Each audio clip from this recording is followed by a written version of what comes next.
అది మేము చెప్తేనే మాట కాదు. అన్ని పత్రికలు, అన్ని మీడియా కానీ, ప్రజలు కానీ, రైతులు అందరం కూడా ఒకేసారి ఏక వచనంతో గొంతెత్తి ఆ వైఫల్యాన్ని చాటే.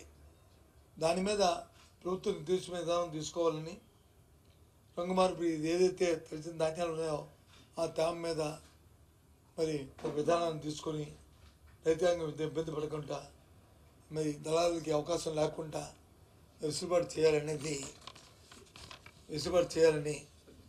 మరి కోరుతూ ఈ నెల 13వ తేదీ నాడు జిల్లా కలెక్టర్కి వినతిపత్రం ఇవ్వాలని ప్రజాప్రతినిధులు అందరం నిర్ణయించుకున్నాం. ఆ దశగా 13వ తారీఖు నాడు ఏ జిల్లా కలెక్టర్ ఆ జిల్లా ఉన్న పెద్దలందరూ వెళ్ళి జిల్లా అధ్యక్షుల ఆధ్వర్యంలో ఆ కార్యక్రమం చేయాలనే దానికి.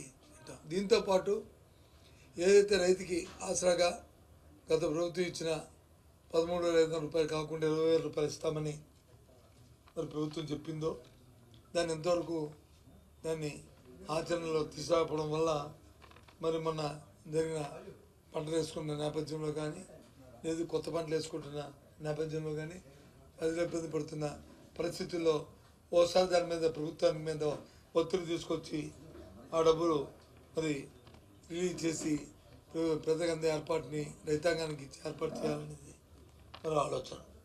ఇంతకుముందు మా ప్రభుత్వం ఉన్నప్పుడు, వైసీపీ ప్రభుత్వం ఉన్నప్పుడు ఏదైతే బీమా సౌకర్యం ఉండేదో అంతకుముందు ప్రభుత్వం రైతాంగం భాగస్వామ్యం ఉండేది. అది కాకుండా ఈ క్రాప్ చేసుకున్న ప్రతి రైతుకి ప్రతి పంటకి ప్రభుత్వమే దాని బీమా కట్టింది 100%. దానివల్ల ఏదైనా అకాలమైన ఏదైనా ప్రకృతి వైపరీత్యాలు వస్తే, కరువు వచ్చినా, కాటకం వచ్చినా, వరద వచ్చినా, వర్షం వచ్చినా పంట కానీ పోతే మరి నష్టపరిహారం అందేది 100%. ఇప్పుడు ఈ ఇంతకాలంలో ఆ కార్యక్రమం లేకపోవడం వల్ల రైతాంగం ఇబ్బంది పడుతున్నారు. మళ్ళీ దాన్ని పునరుద్ధరించాలనే విషయాన్ని కూడా ప్రభుత్వం దృష్టికి తీసుకురావడం ఈ ముఖ్య ఉద్దేశం. ఆ నేపథ్యంలోనే మరి 27వ తారీఖు నాడు మరి ఏదైతే రాష్ట్ర వ్యాప్తంగా ట్రోప్ ఛార్జ్ అనే పేరు మీద సుమారు ఈ నెల అయితే 58 పైసలు, వచ్చే నెలలో అయితే ₹5, ఆ పై వచ్చే నెలలో అయితే ₹20. ఆ రకంగా సంవత్సరాంతం కూడా ప్రతి వినియోగదారుడి మీద సుమారు ₹20 నుంచి ₹25 అధికంగా ఒక్కొక్క వినియోగదారుని యూనిట్కి చిన్న పెద్ద తేడా లేకుండా ఏవైతే 6 స్లాబ్లు ఉన్నాయో 6 స్లాబ్లకి మరి దీన్ని పెంచడం అనేది చాలా ఇది అన్యాయము, చాలా ప్రజలు మోసం చేయడం, వాళ్ళు ఇబ్బంది పడుతున్న నేపథ్యం.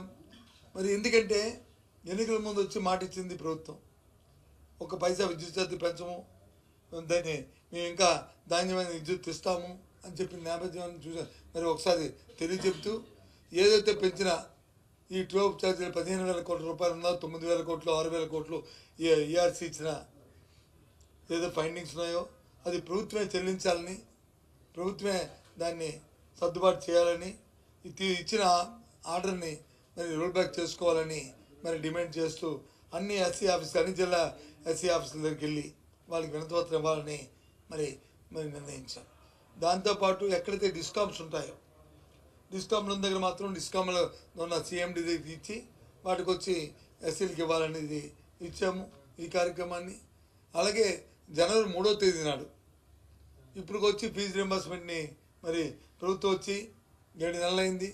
మరి గత ప్రభుత్వంలో ఆగ్రబాద్ ఇవ్వాల్సి వచ్చిన దాన్ని కూడా మరి రిలీజ్ చేద్దాం ఉంటే ఎలక్షన్ టైంలో చేయకూడదని అప్పుడున్న అది ఎలక్షన్ కమిషన్ కానీ, లేదు ఇప్పుడు ఈరోజు అధికారంలో ప్రభుత్వాన్ని ఆ రోజు ఎన్నికల్లో పిటిషన్ పెట్టి దాన్ని ఎవరికంటే ఆఫ్ చేసిన నేపథ్యం. ఇప్పుడు వచ్చి మొత్తం అంతా కలిస్తే అప్పుడే మూడు వాయిదాలు అయిపోయింది, 4వ వాయిదాకి వచ్చేస్తుంది. ఇప్పుడు వచ్చి రిలీజ్ చేయడం వల్ల మరి విద్యార్థులు ఎంత ఇబ్బంది పడుతున్నారు. కాలేజీల్లోనే వచ్చి మరి ఫీజు కడితే కానీ పరీక్షలు కూర్చొని మరి చెప్తున్న పరిస్థితిని కూడా మరి ప్రభుత్వం దృష్టి తీసుకొచ్చి వెంటనే 3వ తారీఖు లోపల మరి వాటిని ఇవ్వాలి.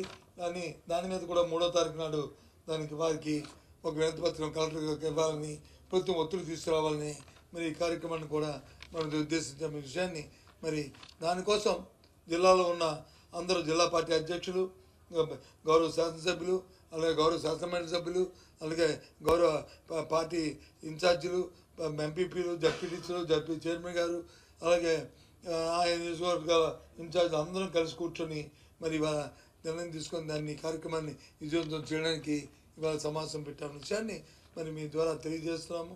ఇది ఇప్పటికైనా సరే ప్రభుత్వం మీ బాధ్యతను గుర్తెరిగి ఏదో వైసీపీ పార్టీ చెప్తుంది, ఏదో ప్రతిపక్షం చెప్తుందనే కాకుండా ఒక పెద్ద మనసుతో ఒక బాధ్యత గల ఒక రాజకీయ పార్టీగా ప్రజలకు ఇచ్చిన మాటను నెరవేర్చుకుంటూ రైతులు ఇబ్బంది పడకుండా, రైతాంగం ఇబ్బంది పడకుండా ఏదైతే ప్రొక్యూర్మెంట్ ఉందో ఒక విధానాన్ని పెట్టి మరి మద్దతు ధరని వాళ్ళకి వచ్చేట్లు ఏర్పాటు చేస్తూ మీ యంత్రాంగాన్ని అప్రమత్తం చేసి మీరు ఎక్కడ ఏ ఒక్కటి ఇబ్బంది పడకుండా చేయాలని డిమాండ్ చేస్తున్నాను.